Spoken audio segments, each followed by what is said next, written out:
अहमदाबाद, सैकड़ों घरों पर रातों रात चला बुलडोजर, किस आधार पर हो रही है ये कार्रवाई, क्या कह रही है पुलिस। अहमदाबाद के चंडोला तालाब इलाके में कथित बांग्लादेशियों के खिलाफ बड़ी कार्रवाई की गई है, जहां बड़े पैमाने पर डिमोलिशन ड्राइव चलाई गई है। किसी भी अप्रिय घटना को रोकने के लिए अहमदाबाद क्राइम ब्रांच ने इस इलाके के सरोजंगा में पैदल गश्त शुरू कर दी है। अहमदाबाद क्राइम ब्रांच के संयुक्त पुलिस आयुक्त शरद सिंघल ने समाचार एजेंसी एएनआई को बताया, अहमदाबाद नगर निगम एएमसी ने सियासतंगा बंगाल वास में घरों का सर्वे किया था। इस सर्वे में पाया गया कि उनमें से कुछ घर तालाब में मिट्टी डालकर बनाए गए हैं।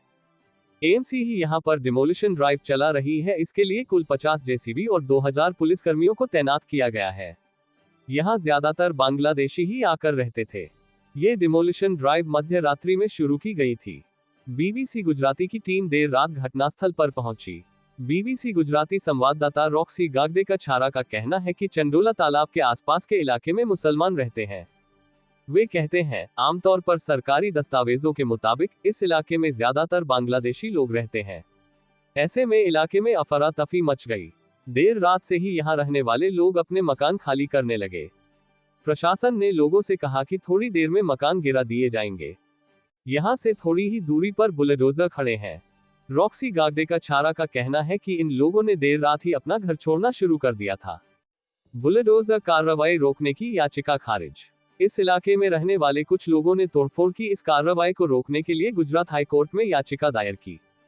हालांकि हाईकोर्ट ने इस याचिका को खारिज कर दिया है, इसलिए डिमोलिशन की प्रक्रिया जारी है। चंडोला तालाब के आसपास रहने वाले लोगों के अधिकारों के लिए काम करने वाली बीना जाधव ने बीबीसी से कहा, हाईकोर्ट ने भले ही हमारी अर्जी खारिज कर दी हो, लेकिन गुजरात हाईकोर्ट ने सरकार से कहा है कि इनमें से जो लोग भारतीय नागरिक हैं और अगर वो सरकार से गुजारिश करते हैं तो उन्हें मकान देने की प्रक्रिया शुरू करनी चाहिए। इस याचिका के बारे में वकील आनंद याग्निक ने पत्रकारों से कहा, चंडोला तालाब के आसपास रहने वाले लोगों में कुछ बांग्लादेशी भी हो सकते हैं, इस बात से इनकार नहीं किया जा सकता। अगर कोई बांग्लादेशी है तो मैं मानता हूं कि उसे सम्मान सहित कानूनी तरीके से वापस बांग्लादेश भेजा जाना चाहिए। लेकिन जिस तरह से गुजरात सरकार ने पिछले 4 दिनों में 12,1,500 लोगों को उठा लिया है, उसके बाद 90% को छोड़ दिया है, वो सही नहीं है। क्योंकि वो भारत के मुस्लिम नागरिक हैं। अब उनके घरों को तोड़ने की प्रक्रिया शुरू हो गई है। रिहा किए गए लोगों के घरों को भी तोड़ने की प्रक्रिया शुरू कर दी गई है। ये बोलकर कार्रवाई हो रही है कि ये घर अवैध है। आनंद याग्निक कहते हैं, इस मामले के 3 पहलू हैं। पहला, अगर यह साबित हो जाता है कि वे बांग्लादेशी हैं, तो क्या उसका घर तोड़ा जाना चाहिए या नहीं। दूसरा, जो लोग डर की वजह से बिहार, उत्तर प्रदेश और मध्य प्रदेश भाग गए हैं और उनके घर बंद हैं, क्या उन्हें तोड़ा जाना चाहिए या नहीं। और तीसरा, 40 साल से गुजरात के चंडोला तालाब के पास रह रहे सियासतंगा के 26 निवासियों ने गुजरात उच्च न्यायालय में याचिका दायर कर कहा कि सुप्रीम कोर्ट के आदेश के अनुसार भले ही हम तालाब के किनारे अवैध रूप से रह रहे हों, हमें नोटिस दिया जाना चाहिए और उचित समय के बाद हमारे घरों को तोड़ दिया जाना चाहिए। हमें कोई नोटिस नहीं दिया गया। हालांकि इस याचिका को गुजरात उच्च न्यायालय ने खारिज कर दिया है।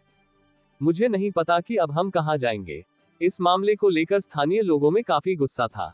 उन्होंने बीबीसी गुजराती को बताया कि उनका जन्म यहीं हुआ है और उन्हें वर्षों से सरकारी योजनाओं का लाभ भी मिल रहा है। एक शख्स ने कहा, हम यहाँ सब्जियां बेचते हैं। हम 30-35 साल से यहाँ रह रहे हैं। अब हम अपना सामान किसी रिश्तेदार के घर छोड़कर जा रहे हैं। एक महिला ने बीबीसी गुजराती को बताया, हम 40-45 साल से यहाँ रह रहे हैं। कोई हमारी मदद नहीं कर रहा है। हमें ये भी नहीं पता कि हम कहां जाएंगे। 22 अप्रैल को जम्मू कश्मीर के पहलगाम में हुए चरमपंथी हमले में 26 लोग मारे गए, जिनमें 3 गुजराती भी शामिल थे। हमले के बाद भारत सरकार ने पाकिस्तान को दोषी ठहराया और सिंधु जल संधि को निलंबित करने सहित पाकिस्तानी नागरिकों को दिए जाने वाले 14 प्रकार के वीजा रद्द कर दिए।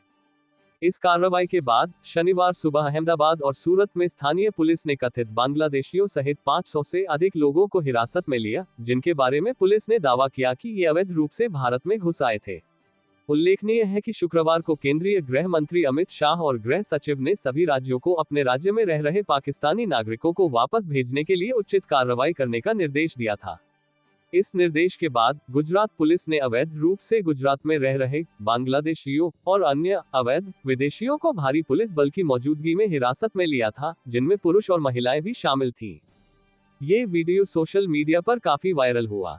इस वायरल वीडियो में दोनों तरफ पुलिसकर्मियों की कतारें थी और बीच में बड़ी संख्या में हिरासत में लिए गए लोग, जो पुलिस काफिले के बीच में चलते नजर आए। गुजरात में अहमदाबाद, सूरत, वडोदरा, राजकोट और अन्य स्थानों पर पुलिस अभियान चलाए गए, जिसमें कथित तौर पर अवैध रूप से भारत में प्रवेश करने वाले बांग्लादेशियों सहित करीब 1000 लोगों को हिरासत में लिया गया। अहमदाबाद के सहायक पुलिस आयुक्त एसीपी भरत पटेल ने 27 अप्रैल को मीडिया को बताया, करीब 900 लोगों को अहमदाबाद में पूछताछ के लिए क्राइम ब्रांच लाया गया था। इनमें से करीब 600 भारत के नागरिक थे, जिन्हें रिहा कर दिया गया है। एसीपी भरत पटेल ने कहा, अब तक 104 बांग्लादेशी नागरिकों की पहचान की गई है। ये संख्या बढ़ने की संभावना है। बांग्लादेशी नागरिकों में महिलाओं की संख्या अधिक है। अहमदाबाद के चंडोला में कथित बांग्लादेशी बस्ती।